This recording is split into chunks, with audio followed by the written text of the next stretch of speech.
अरे जब कोई लीला प्रारंभ होती है तो नेत्र बंद हो जाता है, जब कोई कीर्तन प्रारंभ हो जाए तो भुजाएं खड़ी हो जाती हैं। वाग्गदगदा त्रवते यस्य चित्तम रुदत्य भिक्षणम हसति क्वचिच्च विलज्ज उद्गायत नृत्यते च मदभक्ति युक्तो भुवनम पुनातु। जब किसी को रस मिलता है, इधर देखो, यहां देखो, यहां देखो, यहां देखो, और कहीं मत देखना। हम 4 घंटे केवल आपको अपने आप को दिखाने आते हैं, देख लीजिए, मत देखिए इधर उधर कहीं भी, नजर नहीं लगेगी हमको, खूब देख लो। हमारी माताजी खूब सारे नारायण कवच याद करके हमको भेजती हैं, कोई नजर वाली बात नहीं। आप लोगों को इधर उधर देखना ही नहीं है, इधर देखो बस।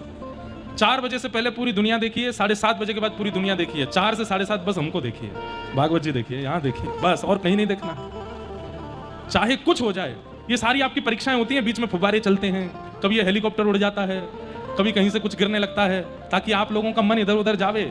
मत करो, ध्यानपूर्वक सुनो। फल से